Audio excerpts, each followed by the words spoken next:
Thank you, everyone, for coming to what is a very special event. I think everyone can agree on that. We've got a lot of people here, but there's a lot of people joining us online as well.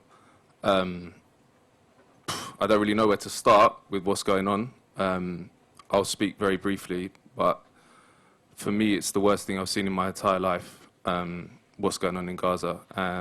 It's a crime that is... It's unbearable, but it's also it's something that the criminals that are doing this need to pay for. I'll start with that. Anyway, I'll just briefly introduce myself. I am the co-founder of Declassified UK, which is a news outlet investigating British foreign policy. I'll go straight into it with the biographies of the wonderful people we have with us. To my left is Ahmed Alnaouq, who is a Palestinian journalist from Gaza, and the co-founder of We Are Not Numbers, a collective which trains the next generation of Palestinian writers to publish their stories in English. Ahmed obtained the Chevening Scholarship to pursue a master's degree in international journalism from Leeds University before serving as advocacy and outreach officer for the Euro-Mediterranean Human Rights Monitor. His writings have been published in many publications, including The Washington Post, The New Arab, and Arab News. He has appeared live in interviews across the Western media, speaking on channels such as Sky News, the BBC, and MSNBC. To his left is Saleem Lubbad. I don't know if I'm pronouncing that right. Is that good enough? Okay. He's a full-time physicist working on the development of nuclear fusion energy. He was Oxford University's first Gaza scholar. Saleem is also an Arabic language poet, writer, voiceover artist, and TV presenter. His interests span Arabic literature, modern science and technology, the history of science, and Islamic architecture. Saleem has worked on various museum curation and media production projects, produced and presented a science show for Al Arabi TV, and often pens columns for several newspapers in the Middle East. To his left is Dr. Shahd Abusalama, a Palestinian academic born and raised in Jabalia refugee camp, northern Gaza, who is currently based in London. She recently got a PhD from Sheffield Hallam University, which explores the historical representations of Gaza and its refugees in documentary films, and is to be published by Bloomsbury next year under the title Between Reality and Documentary. Dr. Abusalama is also an artist, activist, and author of Palestine From My Eyes blog, which was published as a book in Italy in 2013. She is also a co-founder of I've got that wrong. Hawiya dance company, which showcases Palestine's folkloric dabke and music to UK audiences and beyond to amplify anti-colonial and anti-racist causes. To her left is Dr. Mohammed Seyam, who is a medical doctor from Gaza, currently in London pursuing his master's in global healthcare management at UCL. He is a global diabetes advocate and educator, a young leader at the International Diabetes Federation, and the Middle East chapter lead at TI International, or T1 International, sorry. Mohammed's work focuses on access to health and health delivery, especially in non-communicable diseases. So, I mean, as you can hear, that is an absolutely incredible panel, and I'm going to go straight into it because we're here to hear them speak. So I think the first question I wanted to ask them all was, firstly, a bit of personal story about their experiences growing up in Gaza, but secondly, what the last month has been like to be here and to watch the horror that's unfolding in Gaza. So I'll start with Ahmed, if that's all right.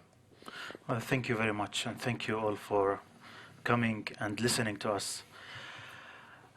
Actually, the only word in which I can describe what happened to Gaza during the past month is horror and genocide. And in Gaza, we have seen a lot of wars, a lot of onslaughts, not wars, onslaughts, a lot of aggressions, a lot of offensives in Gaza. But something like this we have never seen before. Now we're talking about one of the worst humanitarian crises in the world. The people in Gaza are experiencing a genocide. And I believe that there is no other word to describe what's going on in Gaza other than a genocide. And I'm saying this not because I'm emotional or I just want to exaggerate the events. It's actually a genocide. Now more than 1,000 families have been wiped out from the face of earth, including my family, in which in the 22nd of October, Israel bombed my home, killed 21 family members. My father, my brothers, my sisters, my nieces, my nephews. Down the road, also they bombed another neighbor's home. All of the family have been killed, grandparents, fathers, daughters, grandchildren, and so on. So there are 1,000 families who have been wiped out from the face of earth in Gaza. The number of people who have been killed exceed 13,000 people in Gaza. Number of injured, more than 50,000 people. Number of houses demolished, I can't even count them. 40% apparently. 40% apparently. Entire neighborhoods have been bombed and flattened. Israel is doing the policy of scorched earth, in which they destroy everything in their sight before they move into the ground invasion. Now the tanks have arrived at the center of the Gaza city, which means they have destroyed everything while they came to the Gaza city. We're talking also about a humanitarian crisis. Israel tightened its blockade on Gaza. They're not allowing food or water or electricity or medication or anything to enter Gaza. Now we have seen a lot of diseases spreading between the families and between the children and the women and citizens in Gaza. I've seen a lot of reports about that. My sister who survived, she told me that they haven't been able to eat or drink or have fresh water for the past 10 days. That's a catastrophe. The people, I've seen videos today in the morning of people who live in the north, they're immigrating, they're moving south, en masse actually. And the only thing that I remember when I saw these images is another Nakba. Another Nakba. Literally another Nakba. And the worst part is that this Nakba is happening in the 21st century, where we have internet and social media and TV channels, and the people are watching and they're not doing anything. That's the situation in Gaza in the past 1 month. Well, I probably shouldn't talk more about the scenes of brutality and murder, because I'm sure you've been watching and following the news and seeing all these horrible footage coming from, well, streaming live from Gaza, and these images are probably etched into our consciousness, and I don't think they are likely to fade anytime soon. But I would like to pay tribute to our friend Maysar Al-Arabid. Oh, bless him. Maysar Al-Arabid is another person. He's alive and well. He's okay. He's somewhere in the alive. UK. So sorry. No, sorry, Maysar Al-Reyes, who it's become a very familiar story. He was killed with his family just two days ago, and I don't know how to feel about the fact that this is something that we're not surprised when we were mentioning that someone was killed with their entire family. It's a normal day news. But I would like to quote some of his final words, some of his last words that he sent to a friend on WhatsApp. He says, and I quote, "Every moment I spend with my family, chatting and laughing, my mind drifts to the final moments of other people just before they were bombarded and killed. They were probably living similar moments to ours with their loved ones. Lately, my sense of fear has intensified, and I see myself trapped beneath the rubble. And the thought of survival petrifies me. He doesn't want to survive his loved ones." And he was under the rubble, and actually we're not sure if they managed to get him out or not. I mean, yeah, Mohammed says that he's still under the rubble. I mean, we were hoping that he survived, but it's very unlikely. But this message, it's sort of a condensed version of every Palestinian's relationship with life and death. You could live this in a few days and then you die, or you could live this from the day you're born until the day you're either killed or die. The occupation defines our relationship with life, in every sense of what that word means. Because if you live under occupation, you're living under a constant threat of death. That death is omnipresent, it's everywhere, all the time. Even it doesn't have to happen. We're not worried about our loved ones only when there's a full-scale campaign of killing, like the one we're witnessing at the moment. It is something that is always there. You could be killed when you're walking the street, when you're swimming in the sea. You could be killed when denied access to medical treatment, like many of our loved ones. Your dreams and your soul could be crushed and killed by denying you access to education, or some soldier somewhere, or some Israeli official decides that you don't deserve to have a dream, you don't deserve to get an education, you don't deserve to travel, you don't deserve to access medical treatment. So in every sense, our lives have been colonized and controlled. The very simple actions that we take, the very simple things that we think about, are always tied to something to do with occupation. Like, you always have to ask yourself, living under occupation, what you can and you can't do. They decide, they make you feel, and it actually is true that they manage to decide everything for you. Now they're deciding who gets food and who doesn't in Gaza. So they barred food from everywhere. No food is allowed into Gaza, no water is allowed into Gaza. But now when they're talking about humanitarian aid, they're saying that we will allow humanitarian aid to go into the south of Gaza, not to the north. So the people in the north aren't allowed food. So they decide this very physically, and also they decide things like who can get a job and who can't, who can live a dignified life and who can't. They even control with whom you could fall in love with, because if you're Palestinian from Gaza, you can't really be in a relationship. You can't really marry someone from the West Bank. You can't marry someone from Jerusalem. So the micro-controlling every tiny little detail in your life. And that is heavy. That might sound simple relative to the scenes of the genocide that we're witnessing, but it is nothing but a continuum of oppression, and what's happening now is just an intense version, a condensed version of what the Palestinians have been living through for the past 100 years at least. And lastly, I will mention a little story that I mentioned on Sky News in an interview just last week. It's about my granduncle who was killed by an Israeli airstrike in 1948. And he had only one son who survived, and they were displaced to Gaza together with our family. But yesterday, my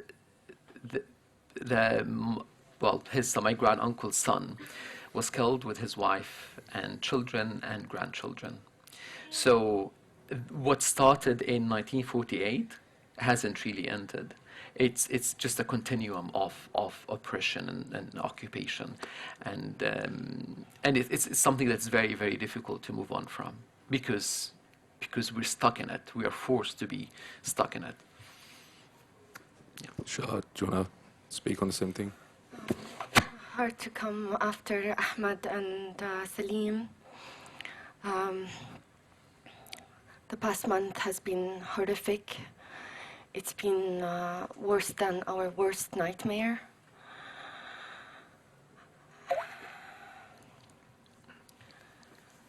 And I counted 24 of my relatives killed.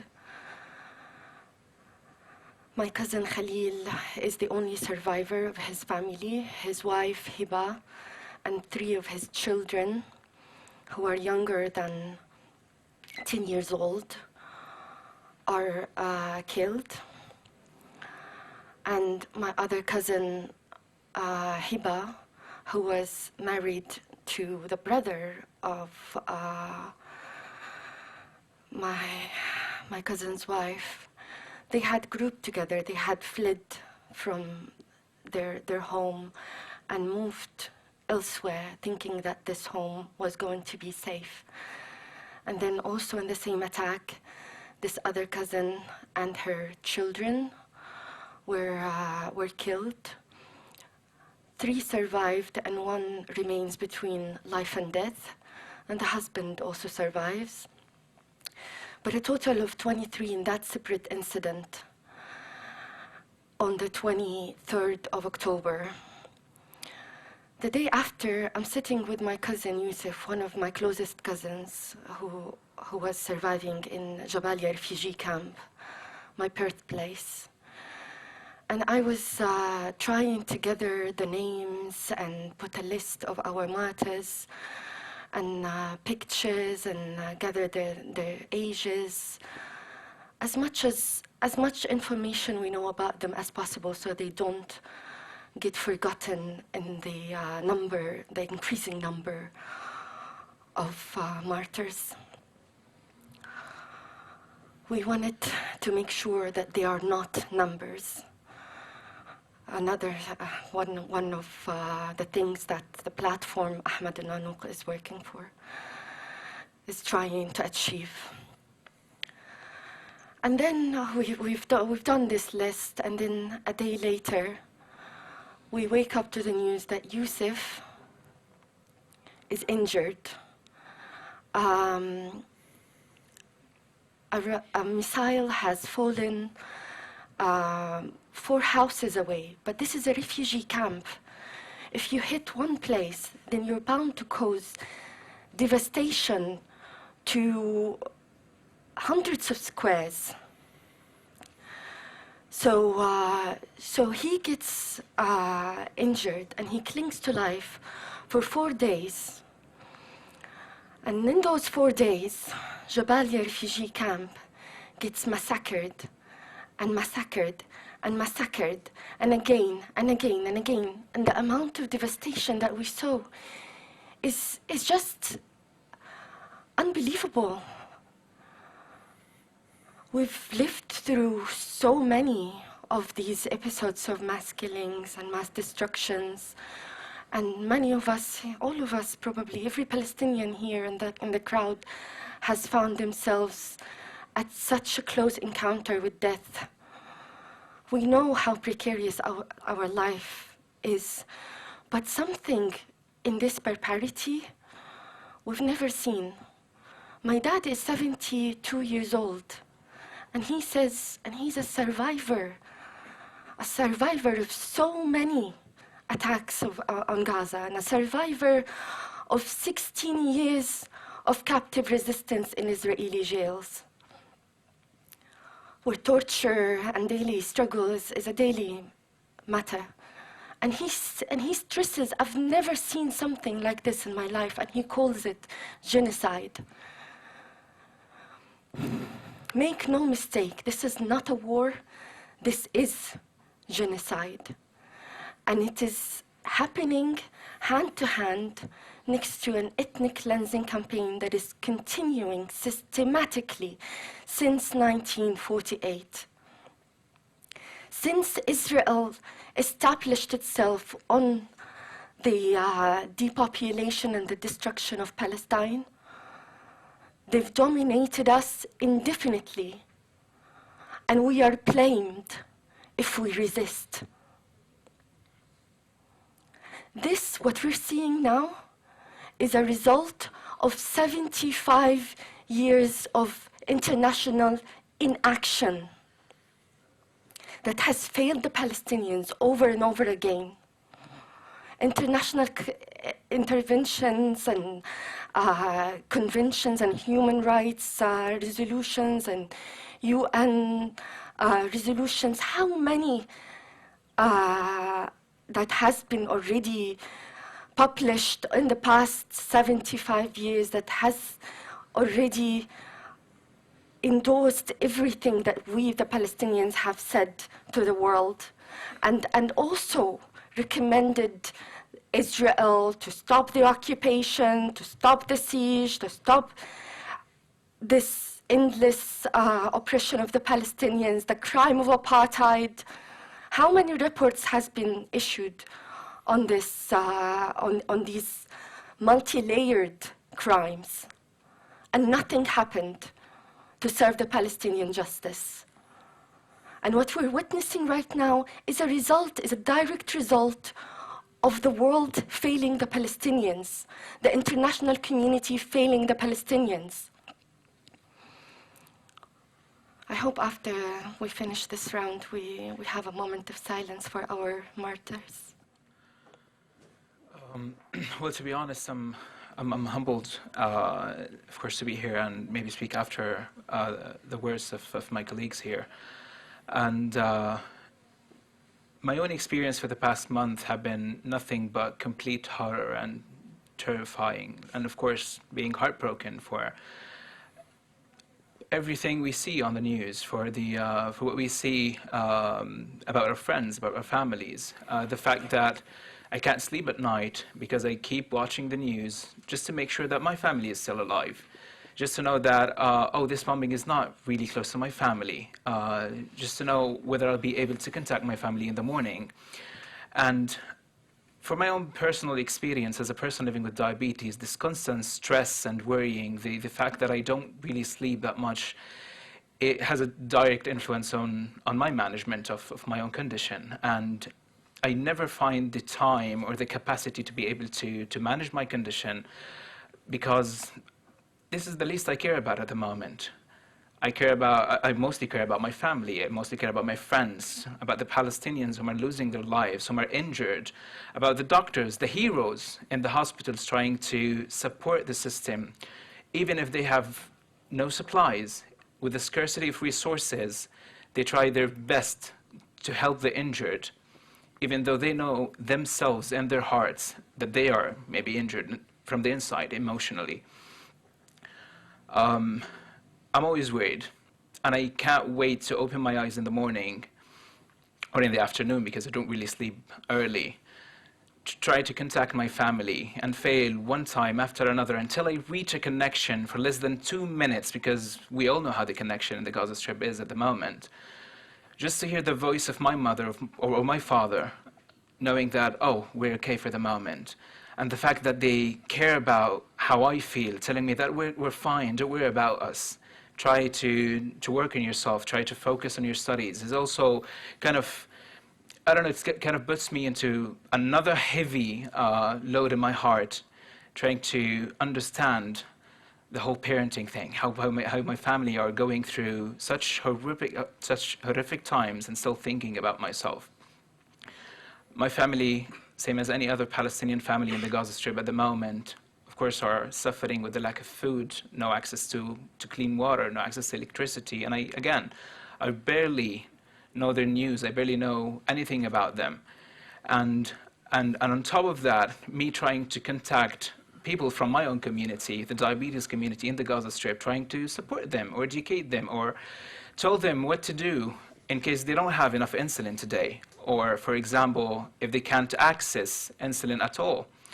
And for you who don't know, people living with type 1 diabetes would simply die if they don't have access to insulin. And that is a major problem that sometimes is forgotten in times of emergency crises. I talked to them about the support. I talked to them about what they could eat, if even they found anything to eat. And that is, again, on top of everything that we've been hearing, on top of everything that we watch on the news, is just another kind of scene of how barbaric the attacks on the Palestinians are in the Gaza Strip. And again, it's another term, it's another way of saying how genocidal the attacks are. But I'd like just to pave another way. I'd like just to draw a different picture, that despite all of that, despite everything that we go through, not only now, but for the past 75 years, I'm always impressed by the Palestinians, by myself, by my colleagues, by my friends, by my family, by everybody I know in the Palestinian community, because I know for a fact that we are resilient people. And despite everything we go through, we always have dreams.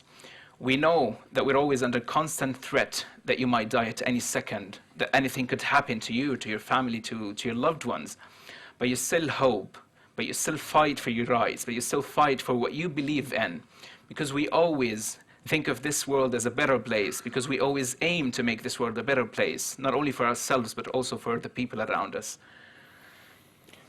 Thank you very much. I mean, I'd just add to that I've got to know Ahmed like over the past 2 weeks, and I would just echo what you say. It's a deeply profound experience being around Ahmed and these guys as well, to see just how human you can be in the face of such adversity. It's for me, it's been a very profound experience. So I'd agree with what you're saying. I'd like to just go back to something you were saying, Saleem, about Maysara, because I think it's important to humanize these numbers, because as Ahmed started a whole organization called We Are Not Numbers, which is based on that idea that Palestinians are not numbers. Every single number you see in a newspaper is a tragedy, and not just a tragedy for that person, but a tragedy for their family and their loved ones and their friends. And Maysara was your best friend.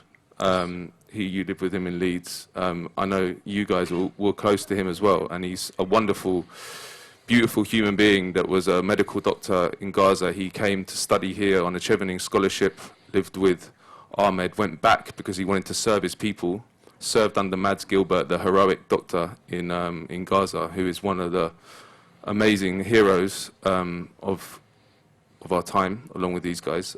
So yeah, I just wanted you guys to speak about your memories of Maysara and what he symbolizes in the world.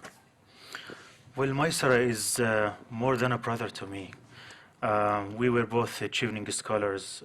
We came to the UK 4 years ago, and then when the pandemic hit, he moved to my flat in Leeds, and then we spent all of the COVID time together, like 7 or 8 months we spent it together. And he was a brother to me, or maybe more than a brother. When I heard the news about my friend Maysara, it felt like I lost another brother from another mother. He was very gentle. He was very kind. He was joyful, and he was very funny. It's when I try to remember Maysara and my memories with Maysara, it's always about how we laugh with each other, how we joke with each other, how we, in Ramadan, for example, how we always cook food together and have our iftar together, and then after that we would make our cup of coffee. That's our daily routine. And he would always give me like funny nicknames. So I don't have any single memory with him that wasn't pleasant. He was always pleasant, he was kind, and he was very, very, very talented. He was a medical doctor, and he came and then he specialized in child and children and women health. And he took the BLAB exam. He wanted to be a doctor in the UK, and then his father called him one day and he told him, Maysara, I need you to be with me. And then just like that, he went back to Gaza, just to be with his family, just to be with his father. And then he married the woman that he loved, and then 2 months ago he came to London, and he wanted to do his honeymoon in London. And I was very, very pleased that he came to London. It was like, I'm reuniting with my family. We spent a few days in London, and he was very happy. He got a job at an NGO that is very, very good, very nice. He established his own family. He was having a perfect life. And he always told us that Gaza is a very difficult place. The opportunities are very scarce, but that's why he needs to be in Gaza in order to build a better life for Gaza and for the Palestinians. And for me, he was someone who resembles success and power and talent. And then when the war started, he was very scared. We have like a group on WhatsApp, and he would always like communicate with us, and he would tell us how he feels. And he was very scared. He said that message was on our WhatsApp group, and it hit me so hard. It broke my heart that someone like Maysara, who is very successful, very talented, a doctor, and he is very scared for his life. And not only for his life, he's very scared that at some point his home could be bombed and he could be alive under the rubble. And this is exactly what happened to him. Until now, he's under the rubble. We don't know if he's alive or not, but most likely he's not alive. And not only him, his father, his mother, his brother, sister. And then for 3 days, his brothers were trying to retrieve his body from under the rubble. And then when the Israelis saw that his brothers are trying to dig, use the hammers and dig to fetch him, they bombed them. And they killed his 2 other brothers. So it's like, when I say it's a genocide, it is a genocide. Because right now there is no justification, nothing that makes sense to why would Israel kill two brothers who are trying to retrieve the bodies of their loved ones. So it actually broke my heart, and I for the past 2 days I've been only tweeting about Maysara because he is like a family to me, and he did not deserve to die. He did not deserve to die in such a barbaric manner. I always say to my mind that if it was only Maysara that Israel killed, that would be enough that the whole world stand up and pressure Israel and sanction Israel and put those who were responsible for his murder to account. But unfortunately, we live in a world that is actually, I said it now to my friends, this world is not ours. And my family and Maysara, life doesn't deserve them. They're now in a better place. I really mean it, they're in a better place. Ghassan Kanafani wrote actually a novel called A World Not Ours that I recommend to everybody. Ghassan Kanafani was a Palestinian icon who was also assassinated far away from Palestine in his refugee camps in Lebanon. Israel would go out of its way to kill Palestinians. And now they're killing Palestinians in their occupied territories in the name of self-defense. Do you guys want to talk about Maysara a bit? Yeah, well, definitely. Again, I can't describe what happened because Maysara is definitely a best friend for a lot of people, and he's someone I personally looked up for a long time, since day one in med school, because I'm 4 years younger than Maysara. And since day one in med school, I've always looked up for Maysara. I've always saw him as an inspiration, as someone who can lead, and as someone who can support others around him. And a great story of mine with Maysara was just, because you just mentioned Dr. Matt Gilbert, and he supervised a program called You Can Save a Life in Gaza. And Maysara was one of the co-leads of this program for a few years before I co-led that program with a friend of mine. And I just can't describe how much support Maysara gave me throughout those years. Maysara was always supportive, was always willing to help, was always willing to give advice on how can we lead such a program. And this program is mainly about educating and training medical students in Al-Azhar University in Gaza on basic life support, so those students could be able to transform their knowledge and their skills to the community in the Gaza Strip and teach the people of the Gaza Strip by practical training on life-saving first aid, which is a crucial thing in the Gaza Strip as we're witnessing at the moment. And for me, the fact that it's not only Maysara right now, but also we've heard the news like a week ago of Dr. Saleem Lubbad, who's a fifth-year medical student in Al-Azhar University, who was also a promising leader of the You Can Save a Life program. And for me, I feel like the Israelis are literally breaking the chains that we're trying to provide for the people of the Gaza Strip on literally how to save themselves, how to perform first aid, how to support each other in such circumstances that they need to be supported, that they need to be together, that they need to have at least the minimum of supplies, at least to help each other in such circumstances. For me, Maysara was always known for his charming smile. Maysara is definitely not just a number. He's a true leader. He's someone we always aspire to be like, and his memory will always live inside of us, and we'll always have his name by our hearts, trying to comfort ourselves, knowing that we know that we'll never let Maysara down. We know for a fact that we'll always fight in his name for a better humanity, for sure. Saleem, do you want to say something? I don't have much to add, but I actually met Maysara in July 2011, so 12 years ago, at a barbecue in Gaza with a bunch of friends. The only way you can remember him is what a happy kid. This is how I've always remembered him. This is how I've always thought about him. His charming smile. I've never seen him not smiling. But the sad reality is, no matter how happy you are, no matter how positive you are, no matter how resilient and how determined you are to make a difference and to live your life and to do everything, to do all it takes to just live, well, that Israel will always stand in the way. Like, this is the reality that the Palestinians have to come to terms with. We can't have a normal life with an occupation. We can't even live our just ordinary, mundane life normally, because Israel would always be part of it. Like, we can't enjoy the mundane anymore. We can't enjoy the normal, the trivial, like nothing. Israel will always stand in the way, and no matter how much we try to escape this reality, it is chasing us. The same way they were chasing the same way they chased and killed his brothers when they were trying to pull him out of the rubble. The same way they're chasing everyone. Like, the survival of the Nakba, they're being chased in Gaza at the moment. And yeah, we can't avoid this reality, and somehow we have to deal with it.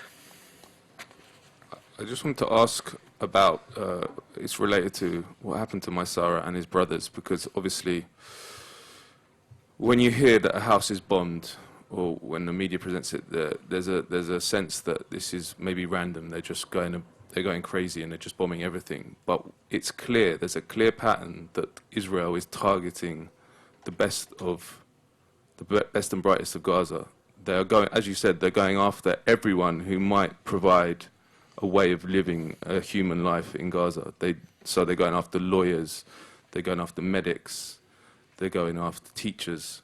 And journalists. Yes, well, one of the most, it's also horrific, it's beyond words, but Al Jazeera was shut down in Israel, and then the day after, they bombed and killed the family of the Al Jazeera correspondent in Gaza. So that was a statement. It was saying, we will kill your family. They didn't even kill him, they killed his family. So I think that this is part of what needs to change. Is the narrative is that this is none of these are mistakes, that they're targeting the best and brightest of Gaza because they want to destroy any remnants of human life in Gaza. They want to make it unable to live. So I just wanted you guys to talk about what you think Israel's goal is related to what I just said. Do you want to go first, Ahmed? Well, actually, they also target the peace activists. And it's shocking, even those who call for peace, they're targeting them. For example, they targeted my friend Ahmed Alnaouq, the founder of the Great March of Return. He was my best friend, he is my best friend, and he has always been one of the most vocal voices for the peaceful resistance, the unarmed resistance. And he has always called for the one-state solution. So he actually wants the Palestinians and the Israelis to live together in one land with equal rights. And they targeted him, and that was at the beginning of the war. So they targeted him, they killed 5 of his family members, and he was severely injured. Thanks God, he survived. But that's what Israel is doing. So they are targeting the peace activists, the doctors, the journalists, and everyone. And they're targeting the houses in the north and the south, and they're closing the border. So they want to send a message to the Palestinians that we are coming after you. Whether you live in a hospital, or your home, or a school, or anywhere, you are in danger. They want to kill as many Palestinians as possible in order to intimidate others to leave their homes and finally go back to Sinai, or anywhere else. And that's not a secret. They have said it on the TV on many, many occasions. They said it happened before. It happened with the Syrians. The Syrians, half of the Syrians are now refugees who don't live in Syria. So it can happen to the Palestinians. Why can't the Palestinians go to Sinai from Gaza? And why can't the Palestinians in the West Bank go to Jerusalem? So this is their master plan. And they are putting it in motion. They are preparing, and they are intimidating the Palestinians. They are forcing them to force. And I always say that we depend on the Palestinian people. The Palestinian people are proud, they're powerful, they're strong. They will resist, they will stay in their lands, and they will not allow the Israelis to intimidate them. But I fear that at some point, when the families, when the fathers can't provide bread and food and water for their kids, I think not any human can do this. So and not any human can allow this to happen. So maybe the Palestinians will leave, and this is what the Israelis are trying to do right now. They're trying to force the Palestinians to leave their homes and lands in order to ethnically cleanse them. The same thing as in 1948, in which Israel displaced and ethnically cleansed thousands and thousands of Palestinians, and they started their Israel. So this is, I believe that this is the master plan. This is what they are trying to do right now, but I hope that the international community will come in. I hope that the free people from all around the world can step in, protest, do whatever it takes peacefully in order to stop the Israeli government from making this happen, because they are evil and their plans are very evil, and I think we have to do something about it. There is a movie called, I think, The Wanted 12, something like that. Look it up. Hmm? 1 to Yeah, The Wanted 18, 18, yeah. About the So, cows. yeah, exactly. It's about cows. It's like 18 cows that were chased by the Israelis. They were trying to confiscate them. It's the story of the uprising of Beit Sahur, I think, in 1987 or 1988. I can't remember exactly. And the story goes as the people of Beit Sahur decided not to pay taxes to the occupation. It's a civil disobedience. Who can argue with that? And then before that, they bought 18 cows to have some sort of Sufficiency, self-sufficiency in terms of milk production. But then when the Israelis found out that these people are not buying the Israeli Natuva, whatever it's called, the Israeli milk company, the Israeli milk, and they're milking their own cows, this became a crime. And they started chasing these cows, and they wanted to confiscate them, and the Palestinians kept, hiding these cows. So this explains how Israel would just target everything that would resemble any sort of meaningful and sustainable Palestinian lives. There were reports yesterday about the ambulances that took injured from Gaza to Egypt. I mean, they bombed many of them on the way, and they killed many people and many injured people on the way to Egypt. But those the ambulances that made it to the other side were not allowed back in to Gaza. So these are ambulances.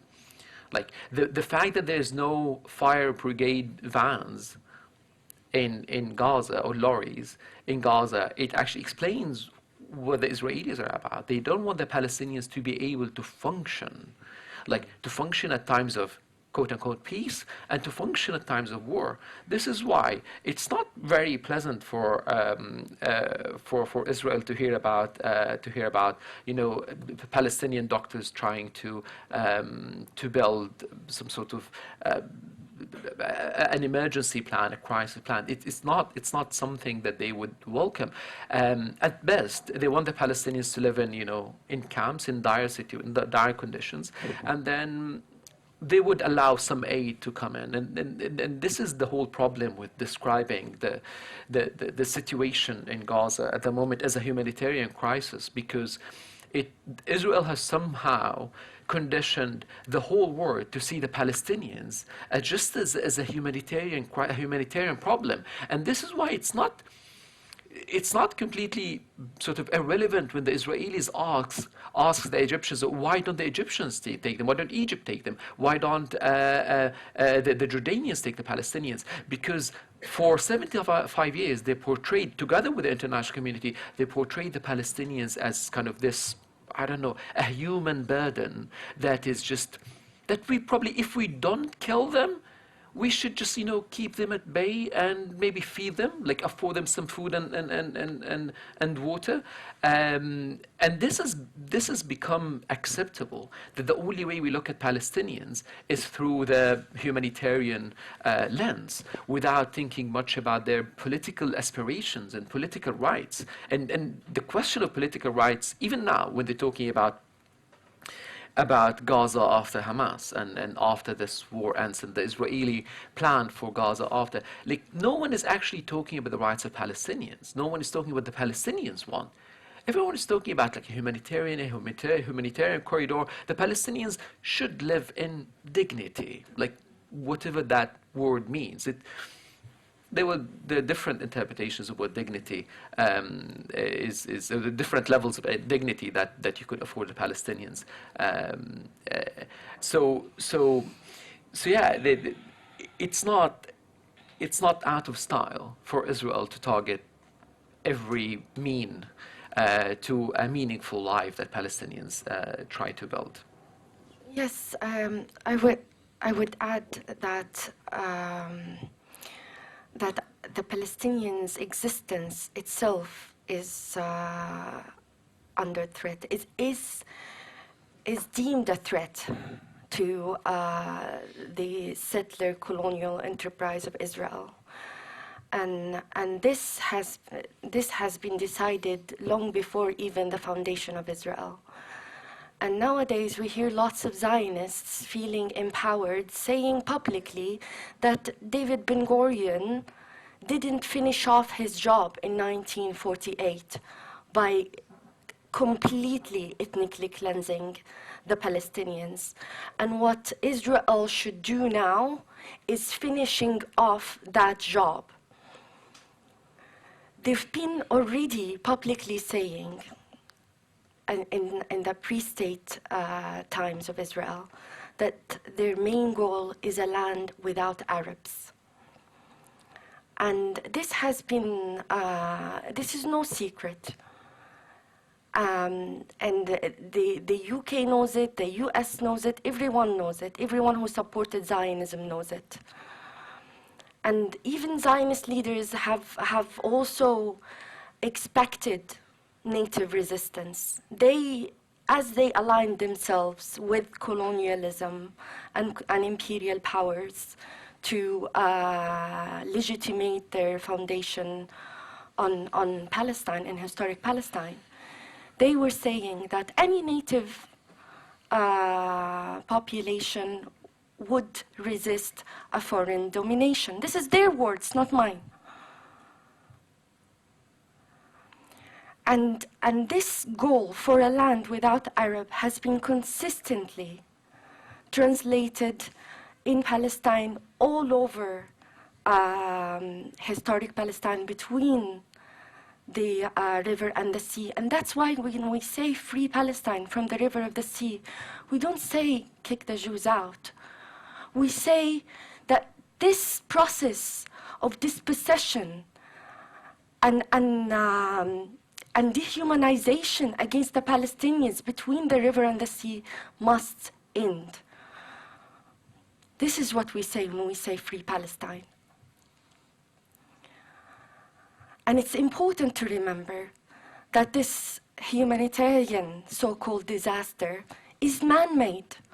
It is political. And we have to use every chance, every tragic incident or every pain we need to share with you in order to remind you that we deserve to live in freedom, justice, and equality.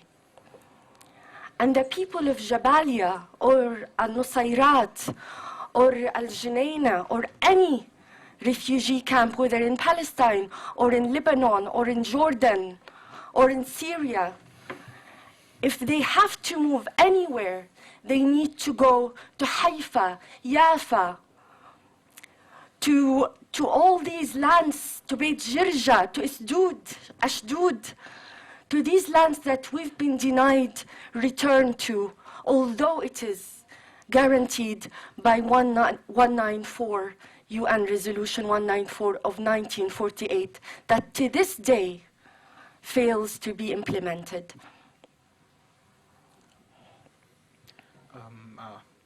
I just like to quickly and briefly kind of emphasize on Ahmed's point that they're just trying to silence every voice of Palestinians. They're just trying to kill every ray of hope, every dream that we could dream of, and they're trying to shut us down. And I do believe, again, and I'm emphasizing Ahmed's points, that it is a moral responsibility for everyone of the free world to speak up for the Palestinians, to stop what's happening, the massacres on the Palestinians, to support the Palestinians and to support those who are in dire need of our support, whether that's through a protest, whether that's through you posting something on social media, boycotting, anything that you could do is something that we should look at as a moral responsibility from us towards those who actually need our voice to support them.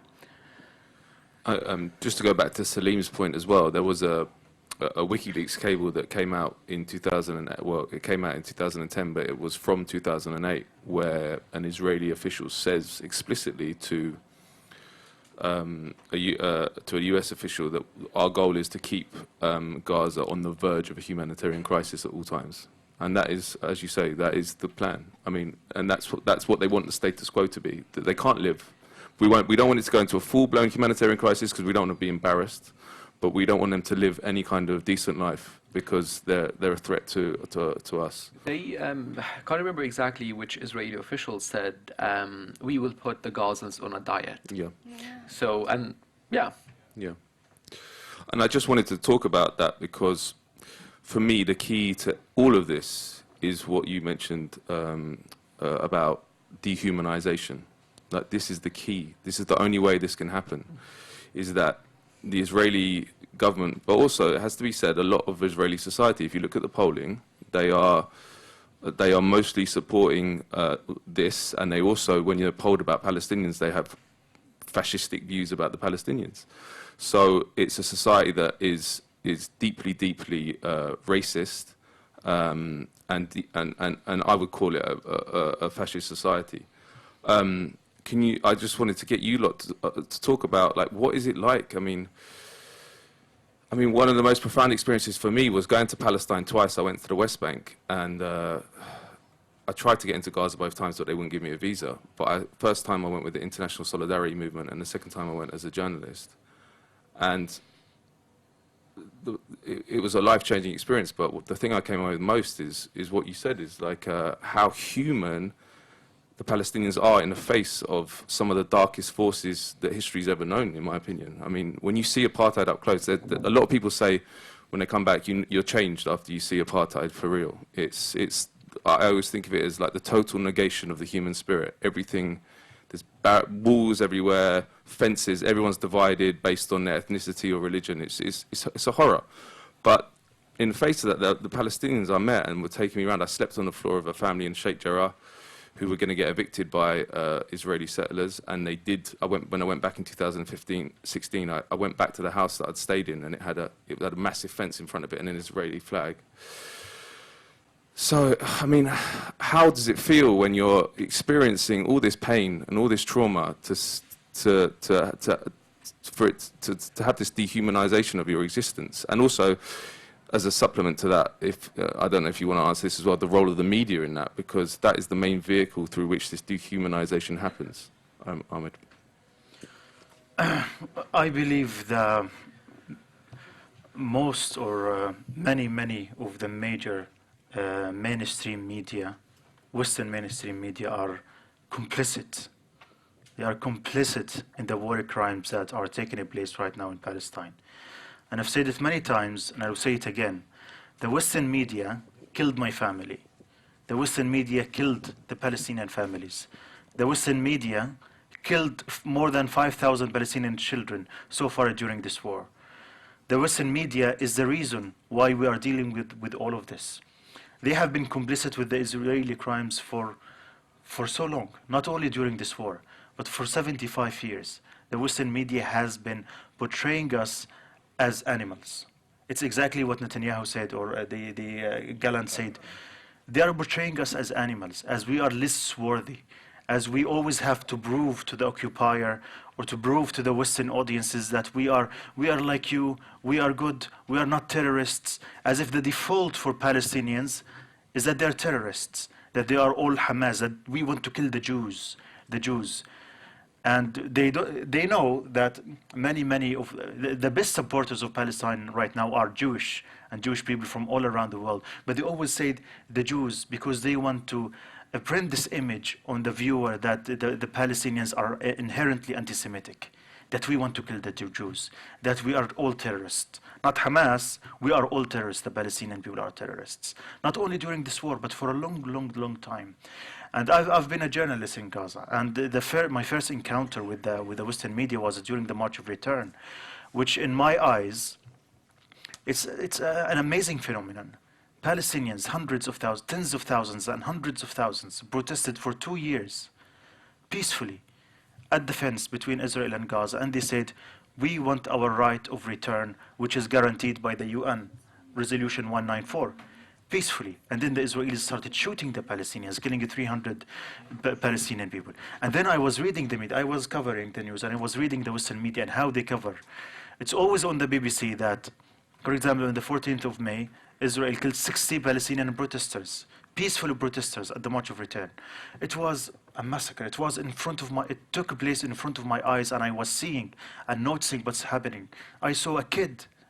He was just 2 meters away from me, and he got a bullet in his head, and he was killed right away. A kid so far away from the fence. And then in the media, they would say on that day, the BBC said, 60 Palestinians died at Gaza border. And that headline is faulty in many ways. Actually, why can't the Western media name the killer? Who killed these people? These people did not die. These people were killed. They were deliberately killed. These people were peaceful protesters who were demanding the right of return. But for the media, it's Palestinians die. When Israelis are killed, the Israelis are massacred by the terrorist Palestinian people, but the Palestinians always die. And they only invite us to speak to the media because they just want to show that they are neutral. They're inviting people from both sides. But the questions they ask us are so dehumanizing. I was on ITV a few weeks ago, and 2 weeks ago on Good Morning Britain. And I lost 21 family members, my father, my brothers, my sisters, my nieces, my nephews. It's a tragedy. It's a tragedy. And then they wrote, Ahmed lost 21 family members. As if I misplaced my family, as if they died of cancer, of a car accident. Why can't you say Israel killed 21 Palestinian from the same family while they were sleeping at their home? And when we go to the media, they always ask us, do you condemn Hamas? As if this condemning Hamas is the litmus test that we always have to prove to the media or the Westerners that we are worthy of living. If I condemn Hamas, then I'm worthy of being heard. If I don't, then I'm a terrorist just like them. But when they invite the Israelis, they never ask the question. I've never seen Piers Morgan saying to an Israeli citizen or an Israeli army official or anyone who's pro-Israel, do you condemn the Israeli mass murder of the Palestinian people? Do you condemn the Israeli killing of 5,000 Palestinian children so far? Do you condemn the occupation? Do you condemn the siege? Do you condemn the settlements that are spreading in the West Bank? Do you condemn the many violations of international law? They never ask them, because the Israelis are humans, but we are not. We always have to prove our worthiness, our humanness to them. That's the problem. That's why I always say that the Western media is complicit in the war crimes against us. The Western media killed my family. They provided Israel with a cover, with the atmosphere, to do whatever massacres Israel wants, to do whatever Israel desires, to ethnically cleanse the Palestinians, to kill children, to kill women, to bomb hospitals. Even when Israel bombed the hospital, they immediately rushed to say it was a Palestinian missile that bombed the hospital. When there were lies of beheading 40 babies, the media right away they spread it without scrutiny, without investigation, without any proof whatsoever. And then when Israel bombs a hospital, and all the evidence say that Israel bombed the hospital, no, let's wait. Let's search for more evidence. I have been interviewed by many newspapers here. And every time I tell them the story, they would do days and days and days of scrutiny and investigation. They want to make sure that I actually lost the 21 family members. They don't believe me. And when I tweet about it, in the comments I always say, why didn't the Palestinians go to south? Why you must be a terrorist or whatever. So that's the impression that many of the Westerners had from the mainstream media, that we are guilty. We were born guilty just because we're Palestinians. We are anti-Semitic just because we are Arabs. And we are Arabs, we're not Muslims, and this is a war between Jews and Muslims and anti-Semitism, and they make it very complicated, while the fact it's very simple. We are a people who live under occupation. We are not a separate country. We are a people who live under occupation. Israel is the occupier, and the Palestinians are the occupied. Israel is the colonizer. The Palestinians are the colonized. And it shouldn't be complicated. It should be very, very, very simple. Occupation is wrong. Military occupation is wrong. It can never be justified. But we always have to go to we always have to talk more and more about it. And the media would never give you the context of this conflict. They would never tell you that these Palestinian people are living under occupation. They would never tell you that Israel is imposing a blockade on Gaza, that Israel is taking settlements, that the Palestinians in Israel are treated as second-class citizens. They never do that. They would just start the story when there's an Israeli killed. And then they would ring the Palestinians to ask them, do you condemn Hamas? Do you condemn Hamas? But for the past 17 years, when Israel was waging many, many wars in Gaza, collective punishment, siege, settlements in the West Bank, or whatever, no, that's not the story. That's not the news catchy. The news catchiness is when Israelis are killed. That's the problem. And that's why they are, I'm sorry I took a long, but this is, I'm just very, very, very angry at most of these major newspapers, because I believe they killed my family. So it's my family blood is on their hand. Saleem, we'll come on to you. Mic on? Is the mic on? Yeah. Saleem, we'll come on to you in a sec, but I just wanted to add onto what Ahmed is saying, because it links two things, which is what Ahmed is talking about, the dehumanization, that Palestinians die, they're not killed. Today, the Chevening Scholarship Twitter account, which is what my Sarah got a Chevening Scholarship to study here. And I mean, it's just sickening, you know, that they called him, obviously he's part of their community. It was a remembrance tweet to say, we're sorry we lost my Sarah, but they could not even say who killed him. Even though the death of my Sarah. The death of my Or Sarah. where he was killed. Or where he was killed, or how he was killed. Nothing. It's like it just came out. And I know it seems like a small thing, but it goes to the heart of everything. Because no one's telling them to do that. That's just someone on the Twitter account. And they know, just they're programmed from a young age to just not see Palestinians as human beings. That is because of a relentless effort of the Israeli occupation to dehumanize Palestinians, because Palestinians have to be dehumanized to do what they do to them. That is, I believe, what we have to fight going forward with all our might, because as Ahmed says, the Western media is complicit, and we need to call them out and make sure that that they just are ashamed by the fact that they've been complicit in one of the worst crimes in human history, I believe. And we're not even finished yet. So, sorry, I just wanted to add that. But Saleem, it would be great to hear your thoughts on that as well. Well, I think the way the West sees the Palestinian is colonial, racist, and maybe a little bit Orientalist.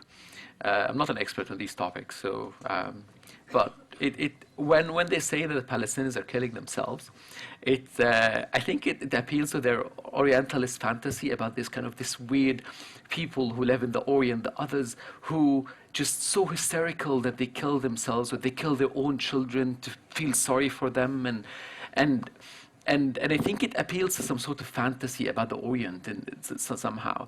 And this is the light way to think about it. The brutal way is this is a colonial effort. You have to demonize the population. You have to dehumanize them as well to justify oppressing them. You have to call them barbaric. You have to call them uncivilized. You have to call them all sorts of things to accept the suffering. In 2 years ago, when the war in Ukraine started in 2022, some of the media, the mainstream media correspondents came out and said, these are different refugees. They're civilized. They have blue eyes. They're blonde, and Almost it actually European, but didn't make it European. So it just explains they are racist for saying that, but I don't think they said it because they want to be, racist on live TV. They wanted to appeal to the people to find some sort of connection with the Ukrainians. It's like, look, they're just like you. And we need to empathize with them because they don't deserve to die. But those other refugees, the refugees with dark hair and beautiful dark eyes, they're not like you. It's okay for them. And also, now with what Israel is doing, when they kill 10,000 Palestinians now, for me, growing up, when I used to hear the numbers of how many Palestinians are killed, honestly, I didn't used to think that's a lot. So now, the 10,000 Palestinians, it's a lot. But actually, considering the context, in 2014, they killed 2,000 people. And over the past 10 years, they killed about 6,000 people, like with no major scale, large scale assault. So they are in a way conditioning us, even the Palestinians and the entire world, to think that we are used to this. Die. Yeah, we're used to die. We were used to dying. We're used to seeing. We're used to misery, and we know how to deal with it. So it's okay. This part of the world is just sad and miserable. So it's okay. But when a tragedy happens to someone who's not used to it, then yeah, okay, we have to empathize. We have to call them. We have to have headlines about them all the time, which is kind of psychologically it makes sense, but doesn't make it less colonial and less, especially that they are involved in the killing of Palestinians. They are involved directly in the oppression of the Palestinians. This is not just a remote crisis that's happening, irrespective of the West. This is actually a Western manufactured crisis that they are actively contributing to. So yeah, I understand why they dehumanize the Palestinians, and I don't expect them to stop. On the issue of dehumanization, I've experienced dehumanization, believe it or not, the day I was born. I was born in 1991 during a curfew in Jabalia refugee camp. And at that time, Hamas barely existed. That was our daily life. Our daily life is oppression, basically oppression. So in that curfew, Israel indoctrinates the Israeli army to kill any moving being. Even a cat could die if it breaks the curfew. So my mom's labor comes in the middle of the night, around 1 a.m. And they have to walk through the alleys of Jabalia refugee camp for around 1 kilometer to the closest clinic to give birth to me. They were facing deadly consequences for just breaking the curfew. And this is, she had no choice. She's in labor, so she had to break it. She goes assisted by my grandmother, who's a survivor of Nakba. She leans on her. My grandmother is holding one lantern in one hand and a white flag in the other. We are bringing a child in peace. And they walk through the alleys. This is my story of birth. And they walk through the alleys, and my mom's super pregnant. And they point a gun at her belly, and they say, "Oh, you're going to bring your terrorist child." So we experience dehumanization even when we are ideas. Even as an idea, a dream for our parents, we are dehumanized. And then this dehumanization was a part and parcel of everyday life. Hardly any access to safety in your own home. And when homes become unhomely, when parents cannot assure their children that they can keep them safe.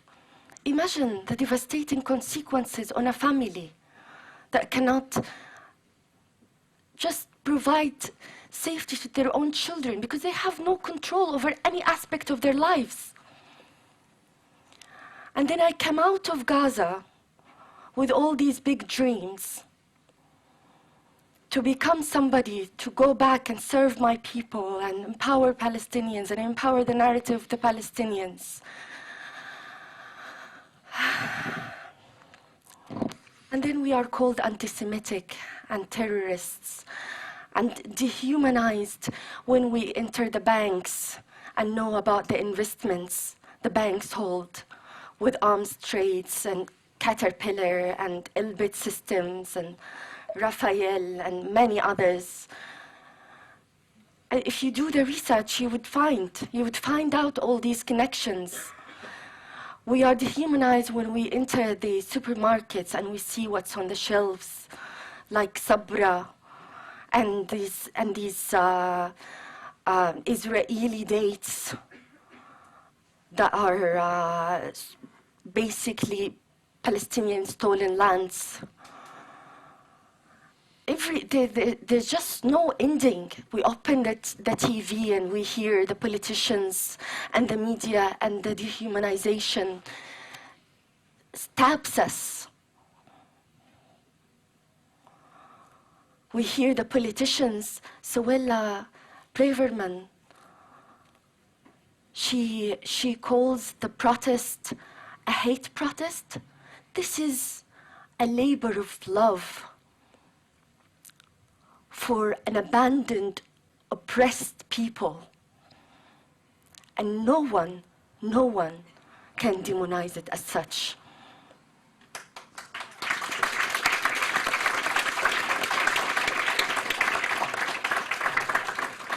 Well, to be honest, I have no words to add to what they've just mentioned. That's just, Yeah, I understand.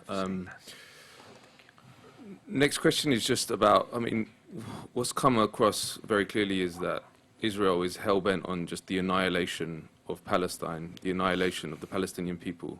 And it's just been working out a way to do it with minimal fuss for the last 75 years. That's what they want. And this might be their final solution to that problem, what we're seeing now. But they're not just, that process is not just about annihilating Palestinians in Palestine. It's about annihilating them everywhere. And you all live in the UK, and you're not safe here. I mean, Ahmed tweeted today that I don't feel safe in the UK. So he's a Palestinian, he's here. Shahd, I know you grew up in Jabalia refugee camp, managed to get out and do a PhD at Sheffield. You were given a lectureship, and then they went after you, didn't they? Yeah. They went after you, and you lost your job. Just so. Well, I was hounded out of my job.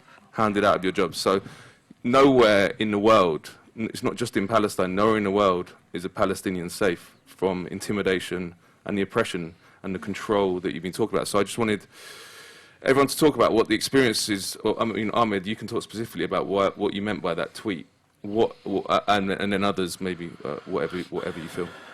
Well, basically, when I hear some politicians and some people here in the UK say that these protests are hate speech and hate marches, this indicates that these people look at us as people who are hateful, who are dangerous, and that we are doing something wrong.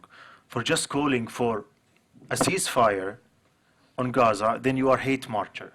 So that's a problem. So that these words give you an idea that if you are a Palestinian, if you speak out for Palestine, if you call for a ceasefire, if you talk about your family, if you say free Palestine, then you're doing something wrong. And when you're doing something wrong, then maybe you get punished. So that's something. But the other thing is, and I refuse to say this to my friends, when I first heard the news about my family, and I wasn't doing very well, so I was taking some sleeping pills, and I took a picture of the TV, and the sleeping pills were like, the description was there, and then I posted that, and I forgot that my address is written on this prescription. And then I received many messages and letters on Twitter saying that we know your address, we know who you are, where you live. And that actually terrified me. It terrifies me. When I write something on Twitter and I found a lot of hate comments of people telling me, go back to Gaza. You're not welcome here in the UK. You should go away.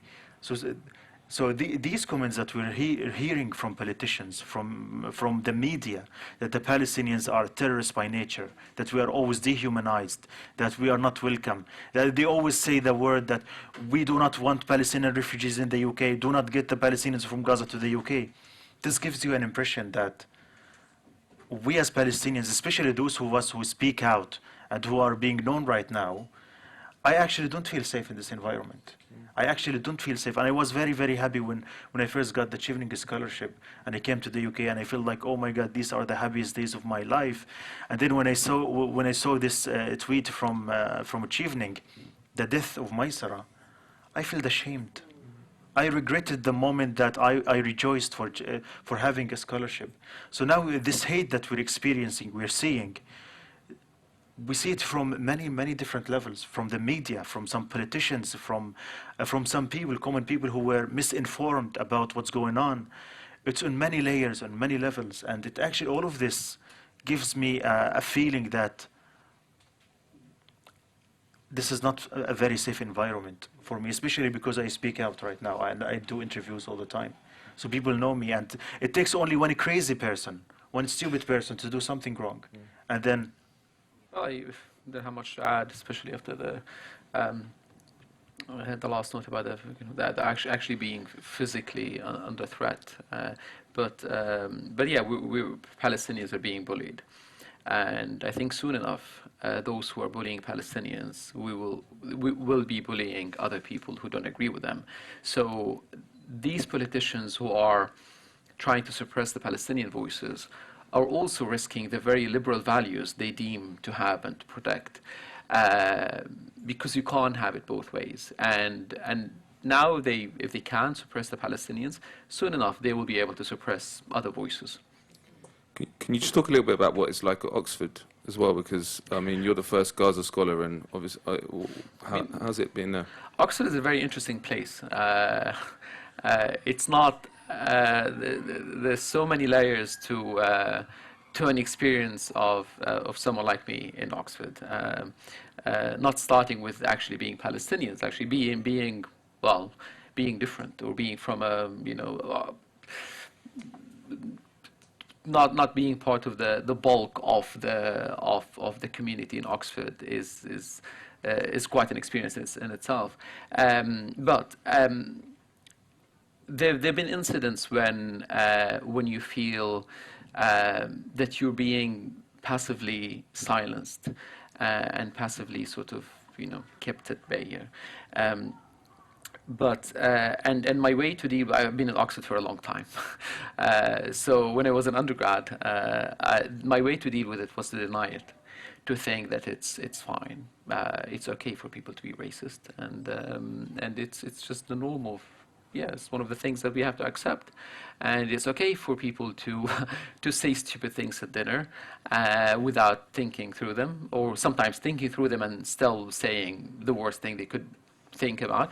But my way to deal with it was just to suppress it, say, okay, it doesn't matter, I don't really care, I don't belong here anyway, and this was my defense mechanism, so I just suppressed it. And later on, like, I grew up and I was like, okay, this place, actually there was a fundamental problem in Oxford, not only again with the Palestinians, like you could hear people like defending slavery in Oxford. Like at MCR was once 2 years ago, someone was saying, he was a Rhodes Scholar, someone who is supposed to be very, very smart, doing some degree in the history of war, and he was saying slavery wasn't all bad, So you hear these things, and for me it's just, I don't know, like, how stupid one could be to say such a thing, or how evil they could be to say such a thing. And when you try, when it comes to sort of the kind of how they at least respond to events that are happening in Palestine, when you try to challenge the institution, then you are faced with very interesting responses, pretending to be compassionate, but at the core of it, they are just an institution. And these institutions, whether we like it or not, whether they've changed or not, these at some point, and maybe still, are colonial institutions. So you don't expect much more from them. Most recently, we about 1900 Oxford students and alumni signed a petition to the Vice Chancellor, demanding very simple demands. One of them is to stand against the genocide or the onslaught in the Gazans in Gaza, and to call for to encourage the British government to call for a ceasefire, and other also very sort of simple demands. We were afforded a meeting with the Vice Chancellor. She was very nice, very compassionate. However, she didn't acknowledge any of the points that we made. Kind of softly, very nicely, in a very loving way, diminished all of them. And then we sent a follow-up email like, okay, we want these things. She promised to get back to us. She didn't. So we released a statement actually just on Monday, just to tell this story of disappointment at the institution, because this institution, when it claims to be non-political, they do take political stances. Like they took a very strong political position against the war in Ukraine, which was great. And also, even in the very own statement about the recent events in Palestine, they called the attack on Israelis a devastating attack. Just like objectively, that is a devastating and that is an attack. Great. But when they describe the situation in Gaza, they describe it again as a humanitarian crisis. So what part of this is not devastating and one part of it is not an attack? And the response we got was actually quite interesting, that language is very difficult to get right. And for God's sake, you have a dictionary. Like there's like, if Oxford can't get the language right, then who can? And Oxford is no different from other places. I think I would say it's more interesting and it has more convoluted ways to disguise the inherent problems that the institution has. Yeah. I would add that it is really dangerous what the political elite is trying to do by cementing making like basically anti-Zionism almost a synonym of anti-Semitism. And this is not just dangerous for the Palestinians, but also for Jews. This propaganda, this disgusting political weaponization of anti-Semitism needs to be countered, and we need every voice of conscience to fight with us against this misleading construction. The issue is much more simple. Actually, anti-Semitism is a European problem. It's not an Arab problem. The Palestinians, Muslims, Christians, and Jews have lived in peace long before Zionism came and privileged one group over another. And we need also, I think right now we need to appeal to our Jewish comrades out there to speak up, because it's such a dangerous political atmosphere. And they are capitulating on this hate and trying to make political bargaining of this and make a genocide pass unnoticed. So we really need everybody to speak up against such misleading constructions and demonization of the Palestinian legitimate struggle for liberation? Thanks. When it comes to restrictions, I've only came here to London like less than 2 months ago. And maybe Ahmed and Mohammed here in the audience have witnessed how happy I was the moment I got here, because I'm here on a scholarship. I'm pursuing my dream degree, and this is what I wanted to do for as long as I was in med school. But since the beginning of the barbaric attack on the Gaza Strip, I've never felt restricted more in my entire life. And a lot of people, sometimes even in the Western media, are talking that people in the Gaza Strip are not free to talk whatever they want to talk.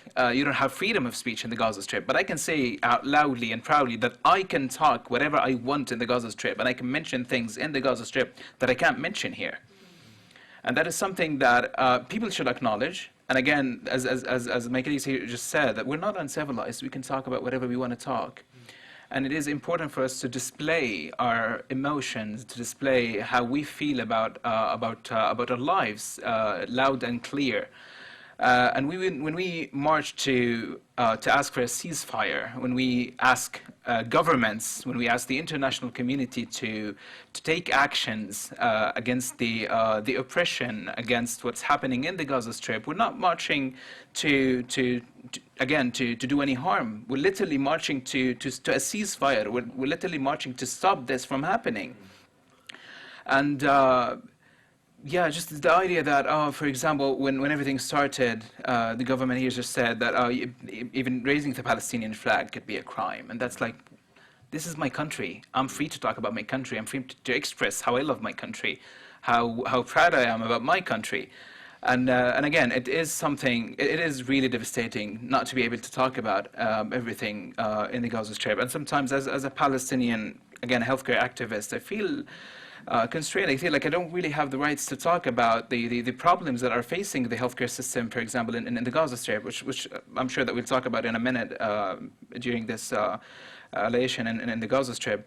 But sometimes I feel like a lot of the international organizations, or even the humanitarian support organizations, are not actually willing to support or to help the Palestinians in the Gaza Strip for their own agenda, for their own hidden agenda. If we don't know what is it that's kind of restricting them from supporting the Palestinian. And that is where I feel the most how important it is for, again, everybody to speak. Tricia just mentioned about Jews, and we've all seen the Jews' voice for peace, marching with the Palestinian, marching with the free world, marching with everybody to speak up for the rights of those whom are literally being shut down, and they can't really have the voice to speak. And that's why, again, it's important to speak, even if restriction is happening, even if you can't fully do it, you're always kind of try to, again, due to your moral responsibility, to find a way to keep talking about it, and to find people with you who might be, again, due to the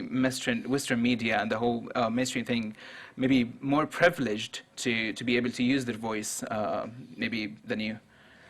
I'm just going to ask you a follow-up question, because you didn't answer the last one, and we had talked earlier about talking about this. Obviously, you trained in Gaza as a medic, and we've all seen the horrendous images of bombed ambulances, bombed hospitals, bombing. As you said, they're just trying to cut every way that Palestinians can live or even treat their wounded. I mean, there was a report that I read about how there's just lots of burnt and maimed kids that can't even get treatment, and also they're in camps with 50,000 people with 4 toilets with no water. So I mean, this is stuff that is big. It's big stuff. What can you just describe a bit about what the medical situation was like in Gaza before this, and then this? Definitely. So we all know that Gaza has been under siege, and we all know the scarcity of resources even before this barbaric attack on the Gaza Strip. And like for me, like if I want to go through, like for example, my journey with diabetes, with a non-communicable disease, the idea that I was, like for example, to be able to get a prescription, you also need to go to a primary healthcare clinic, and at very best chances you'll be able to see a family physician, but it would take you months to be able to see a diabetologist or endocrinologist. It would be really hard for you. That's just before the everything happening. And now with the attacks, people with diabetes can't even access primary health care just before, but again, just because of what's happening. But in hospitals, they're always overwhelmed with the amount of casualties they deal with, the understaffed that we have. You'll always find yourself, for example, as a healthcare manager there, allocating resources, even during, again, quote-unquote, peace times. And now it is even a bigger problem, it's even a worse situation. And we're just showcasing, again, how catastrophic the situation is in the Gaza Strip, on the healthcare system, that is, again, affected and being destructed, as Shahd said, with the man-made destruction on a healthcare that is already tired, that is already worse than how we could even imagine. And again, this healthcare system is serving 2.2 million people in the Gaza Strip. And we've mentioned Dr. Matt Gilbert, and I've seen him in an interview saying or mentioning like how the situation is for him, because of he's in contact with a lot of the doctors in the Gaza Strip at the moment, and he's someone who's been around for a very long time. Even during the Beirut siege in 1982 and during the 2009 bombing in the Gaza Strip, the 2014 war in the Gaza Strip as well. And he's saying, and I'll quote it because I have it here, he said it as this is, and I quote, this is the most brutal military attack on innocent civilians in the Gaza Strip in modern history. He's never seen something like that, even though he's been around for a while. He knows, he's experienced, he's been working hands with doctors in the Gaza Strip and in Beirut, trying to support those with casualties in the Gaza Strip. So I think the description is clear. They're literally bombing hospitals, they're bombing primary healthcare clinics, they're bombing ambulances. Just 2 days ago, they bombed a convoy of ICRC, the Red Cross. And that truck they bombed was literally carrying bottled water to Al-Shifa hospital, where they have no access to clean water at all. They've bombed, a couple of days ago, they've bombed the only pediatric cancer unit in the Gaza Strip, in the Nasser hospital. They've bombed the only cancer center in the Gaza Strip, that's at the Turkish hospital, that was just almost a week ago. And just recently, just to add on top of all of that, they've bombed the solar panels that were used as an alternative power supply for the Shifa hospital. On top of in the Shifa hospital, on the roof of the Shifa hospital, where refugees are. And that's just devastating, just to imagine how the whole situation is. I've been in contact with a lot of doctors, and I've seen how they're literally operating. Some surgeons are operating on the ground because they have no enough beds. Some non-surgical departments are now turned into surgical departments just to accommodate the casualties. Now we're talking about more than 30,000 casualties in the Gaza Strip. We've seen videos, because we literally don't have antibiotics, and we've seen infected wounds, literally with worms getting out of those wounds, because they can't literally, they have no disinfectant, so they can deal with such casualties. I've listened to a doctor saying that patients with open fractures, because we see a lot of ortho patients during such attacks, patients with open fractures could wait up to a week to be operated into women's health. Imagine just a woman getting a C-section without anesthesia, or a woman having a postpartum bleeding, that they literally don't have enough supplies of blood control management, so they have to do a hysterectomy, which is a medical term for a surgical removal of the womb. Just literally because they don't have the capacity to deal with it.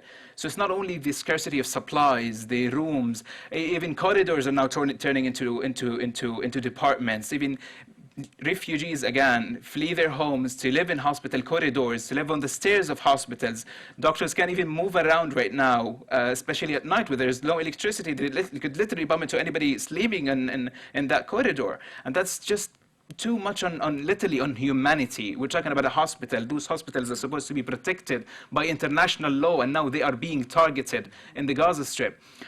One of my friends who's currently working in a primary a clinic that's a primary clinic. It's a small clinic in the south where UNRWA refugee center, where people flee to the refugee centers. They use one room of that refugee center as kind of a clinic to support people living, to support people now refuging in that center. And he says, we're trying as much as we can to support these people, to give them with the supplies that we have, but we do not have enough supplies to support those people. And now I know for a fact that my friends living with diabetes in the Gaza Strip are rationing insulin, are risking their lives, not taking enough insulin because they don't have enough insulin to last with them. Rationing insulin is a problem. And again, without insulin, people could die. And now we're witnessing people in the Gaza Strip, because of what's happening, people sometimes with simple problems, people living with a chronic condition or living with an uncommunicable disease, cancer patients, hypertension patients, diabetes patients, and literally could die because the doctors can't have or don't have the capacity to support those people and to help them through what they're going through. A patient with type 1 diabetes would go into something called diabetes ketoacidosis if they don't take their insulin. And for that condition, that complication, they would need to be in an ICU bed. And now we literally do not have ICU beds in the hospitals because casualties are filling those ICU beds, and they're even hospitals are even overcrowded, so we don't even have enough ICU beds. Just a couple of months ago, we were even talking and kind of celebrating that the ER unit in Al-Shifa Hospital is being expanded, and now it would capacitate more people. But now with what's happening, nothing is enough. And again, we're talking about an undertrained staff. We're talking about lack of resources, of facilities, of supplies, of medication. And on top of all of that, they're getting bombed. And the humanitarian aid that is supposed to enter to them is not allowed, is denied. So they're like people in the Gaza Strip, in the humanitarian aspect and in the healthcare aspect, are literally being denied the rights to live. And that's the problem, and that is why, again, we keep saying that Israel is committing a genocide against the Palestinians in the Gaza Strip, because this is not just, as they say, an attack on Hamas. This is an attack on every Palestinian, because they want us to die this way. If you don't die because of a bombing, you die because of starvation. And even UNICEF have mentioned that children are now starting to be threatened or to die because of dehydration. And you just could imagine, I've seen a tweet a couple of days ago from someone on Twitter saying that today, I'm sorry to say this, but today I gave my 40-year-old a Red Bull, an energy drink, because we don't have water in our house, so I could just give him something to drink. And again, we keep talking about the massacres. We keep talking about the devastating news that we hear from doctors working in the hospitals and in the clinics in the Gaza Strip. Half of the hospitals in the Gaza Strip are already out of order. No fuel for the hospitals. Operating rooms are lacking all these resources and all the supplies. And just put into your thought the picture of someone getting operated upon without anesthesia. Imagine the amount of the pain that this person is going through, even after the pain that person has gone through after being bombed in his or her home. Yeah, I mean, the scale of the human catastrophe, I mean, yeah, it's impossible to even compute. That's what I feel like. You just can't take it in. It's too awful to contemplate. But these are crimes that will shame humanity forever, you know. I mean, Ahmed's got to go, so I'm just going to ask the last question. I mean, we can stay maybe, but I'll just ask this question and we'll see what happens afterwards. So I've been talking to Ahmed over the last couple of weeks, and he always says to me, the worst is yet to come. So I was just wanting to ask you all what you think is going to happen from here on in, and what is Israel's end game? What is the end? What do they envision the end of this genocide to be? Well, I think Israel envisions a master plan, a big plan to finish off the Palestinian cause once and forever. They want to displace all the Palestinians from Gaza, kick them out. Once they're finished with Gaza, they will go to the West Bank. They want to also do the same with the West Bank, and once they're done with that, they will go for the Palestinians who live inside Israel. I think this is their plan, and they have made it very clear. They said it live on TV. There's no doubt about it. But now I think it is not up to them. It's up to us. not only the Palestinians, but also every single person all around the world, because everyone will be complicit. Thank you.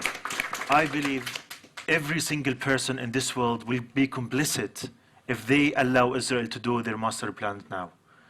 Every one of us can do something. Not every one of us is helpless. Everyone can do something, especially people in the UK and especially people in the US. We have and do have a huge responsibility. We're not coming here to talk to you because we want you to feel sorry for us. Of course not. This is the last thing in the world that we want. We want action, and we want action now. And there is a lot of things that you can do. Every single one of you. Thank you. The least that you can do is to go to the protests. Every Saturday there will be a protest. Hundreds of thousands of people go to the protest. If you are in London, if you are elsewhere, if you are in the US, and for people who are watching us online, you must go to the protest. You can write to your MPs. You can join the BDS movement. It is right. It's about time that you join all these advocacy groups and campaigns that ask for a sanction in Israel and bringing those people to justice. These war criminals in Israel. It's up to every single one of us. And it's up to every single one of you to stand up right now, once and forever. We will not allow the Israelis to do whatever they want to do with us. Now we are in the 27th century, and every one of you can do something. And you must do something. Because if you do not do something, then you are also complicit. Because silence is complicity. And if you stay silent, then you are complicit against the Palestinian people. It is up to the British people to do something, because it all started from London, from here. It all started from Balfour Declaration, giving the Israelis, the Zionist militias, our homeland. And for what? And ever since we have been struggling, massacres and wars and destruction and siege and bombardment and military occupation and all of this suffering, it all started from this city. And this city and all of the UK has a responsibility right now to do something about it. And the American people, they also have a responsibility to do something about it, because America is using the tax money they're taking from their people to give Israel weapons and money and support and all kinds of support, diplomatic support, military support, money and fund and everything they need. So it's up to the people of Britain and the UK, especially people of Britain and the UK, to do something about it. Because if not, we the Palestinian people, we will not forgive you. Thank you very much.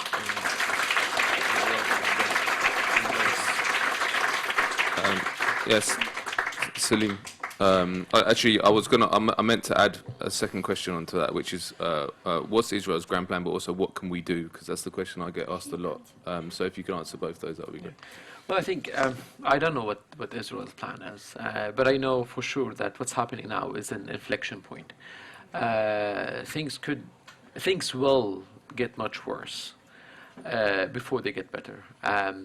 But I think we can no longer pretend that this conflict is just a conflict that we have to just manage what's happening right now. I think it's a wake-up call to everyone to think about this in the wider context of the oppression of Palestinians for the past 100 years. So maybe that's a silver lining I see out of all this misery. So things will not go back to before the 7th of October. I don't think so for anyone. Things will be difficult for the Palestinians. When the Israelis are talking about displacing Palestinians and pushing them out to Egypt, they're not just fantasizing about it. They do have a plan, and they do have a systematic plan. And if you see how the reason for example, the reason they're not allowing fuel to go into Gaza, for the hospitals, because they claim that the Hamas might end up using this fuel. I don't know for what, but yeah. But when you think of why are you bombing the solar cells that are used by the hospitals? It's very explicit why they're doing this. They don't just want people to die. They want people to believe that there's no possibility for them to live in this land. Now, you're not safe if you're to the north of the Gaza Valley, And soon enough, you will not be safe if you are in the Gaza Strip. And they will keep pushing people out and out and out. I was like, yeah, you just move a little bit further, you'll be safer. And again, back to the argument about why doesn't this country take them? Why don't we distribute them, across the globe? Because I think this would be ideal for Israel, just to get 5 million Palestinians, just scatter them around the world, and then it would be very, very difficult for them to reunite and kind of have a national movement again. So this argument is part of their plan. They are thinking about it deliberately, and they are planning it very, very carefully. And I think on the 7th of October, they believe that they have everyone's support to execute this plan. It was the perfect opportunity for them. I don't know how they feel about it right now, mainly because of not the official international support, but because of the support of the people around the globe. So hopefully they would realize that this is actually not they can't actually do that. And yeah, but what they could do otherwise, it will be brutal, but I think it's an inflection point in the way we see the conflict and the way we see the relationship between the Palestinians and their occupier.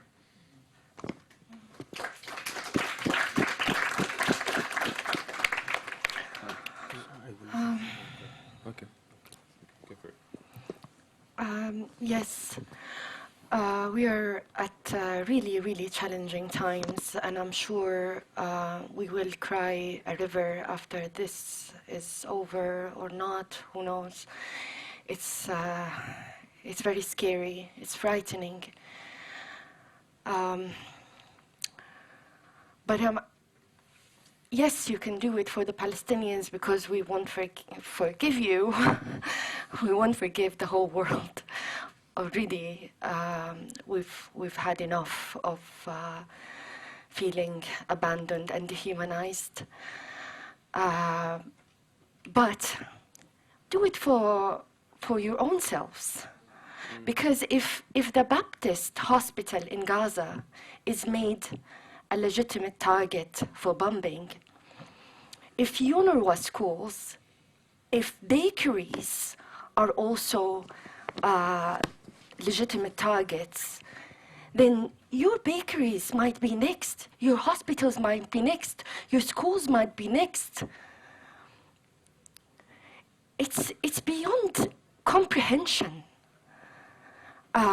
what is happening in Gaza. We all are lost for words. But it is a genocide, and we need to step up our reaction to save whoever we can save from this mad genocide that is targeting our people, leaving no one immune. In Gaza, it's happening at a more dense level, but it's happening in Jerusalem, in Jenin, in Nablus, in the Jordan Valley.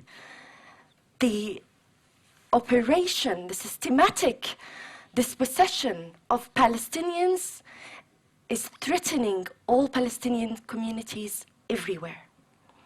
And we see settler thugs setting fires to our historical olive trees, to our homes, killing children going to school, worshippers in Al-Aqsa. There's no place that remains holy. They stripped every place of its holiness, of its sanity. And we need to step up for this. Every one of us is an agent of change. We can do that in our family, in our neighborhood, in our workplace. Write to your MP, and do whatever in your power to stop this. Because if this genocide goes unnoticed, there will be another victim coming. And Israel will not succeed in having a safe heaven that is dependent on the oppression of the Palestinians. We need to start thinking about collective liberation if we want to both live.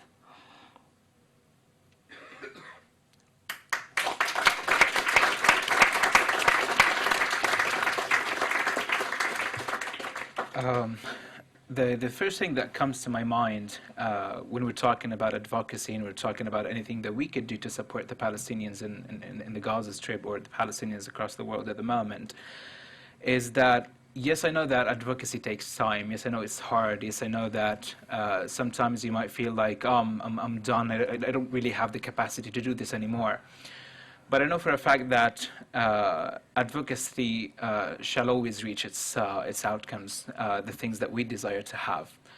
And as a simple example, a very simple example in that is something that we've done in the Gaza Strip a couple of years ago, and actually during the May 2021 attack on the Gaza Strip. In the diabetes field is that we've noticed that people with diabetes can't access primary healthcare clinics, and they might be in need of emergency diabetes kits, as we call it, and maybe a better form of diabetes services and supplies in the Gaza Strip.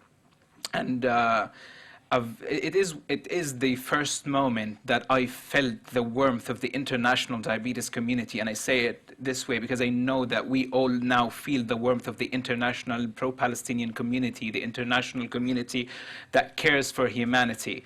That warmth, that feeling that, oh yes, we are united. Yes, we want to support each other. Yes, we want to help each other because we are the ones whom are like whom are kind of understanding the dire need of those in actual need of our support. And we succeeded as the international diabetes community to call for a meeting for international stakeholders to be able to provide those emergency kits for people with diabetes in the Gaza Strip, and even change the whole healthcare system to add insulin analogs, and those are insulin pens. It's kind of an easier way to inject your insulin to the essential drug list in Palestine. And we're slowly trying to improve the diabetes education in the Gaza Strip. And it all started with an idea. It all started with someone thinking that, yes, I can change the situation because I know that those people simply have the right to live a better life, simply have the right to access a better healthcare service.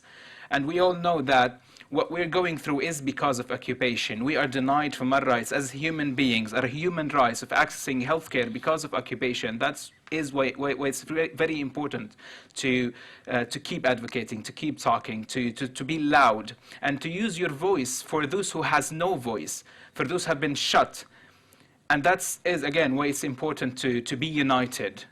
And that's why it is a moral responsibility for all of us to use any way that would be helpful for those who can't use their voice, because that is a commitment that we all need to take upon ourselves as part of our moral responsibility towards humanity, towards a better world for everyone across it. I think you got to go now, but should I wrap up? Yeah. Okay.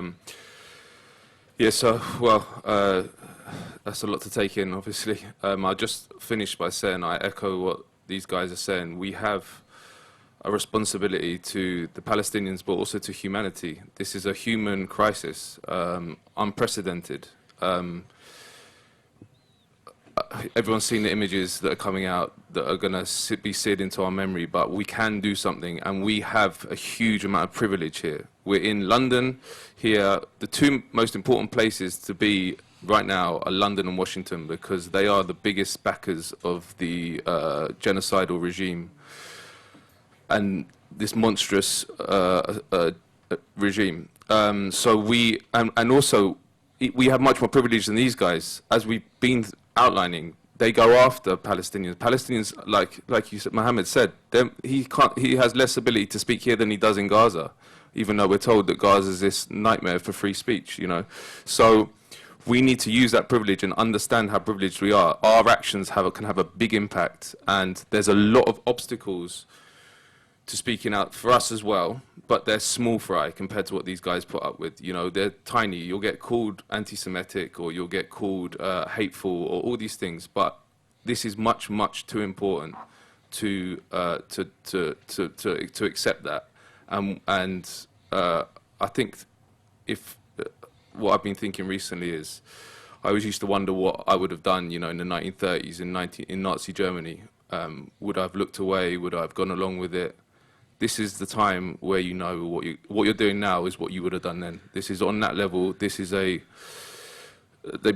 same level of dehumanization, the same level of lack of respect for human life, the same anti-humanism. And we need to step up, as Shahd said, because this is something that, I mean, I've never seen it. I think it's the worst thing I've seen in my life. So I want to leave it with that. I'll just finish also with a shout out to the organizers, which is Palestine Deep Dive, which is a great organization. And then finally, Double Down News, which is a brilliant outlet which produces amazing videos which reach millions of people. And they are what we need to support, you know, because as we've gone through, it's the mainstream media that is complicit in this. It's complicit in the dehumanization. It's complicit in the fact that it doesn't do proper journalism. The Israeli propaganda goes straight from the Israeli Foreign Ministry and the IDF straight into the paper without any kind of critical journalism. It's absurd, but the way we need to combat that is alternative media and independent media that does proper journalism, and Double Down News is one of those. So thanks to them for streaming it. And I need to say this as well. I've never been inspired by a group of people more than I've been tonight by you guys. So thank you. And also, lastly, like the people that you're losing every day. I mean, it's unconscionable. I can't think. I've tried to put myself in Ahmed's place sometimes, and I can't do it. I just can't do it. I don't know what it would be like. Can't imagine it. But so they'll never be replaced. But I think that it's clear that the world is on the side of Gaza, and also that all of us are your family as well, you know, and that is, I think everyone here will feel that, everyone watching, and there's millions of people around the world like that, so you're not alone. This is not just a Palestinian issue, this is a human issue. So I'll end with that. Take action. Thank you.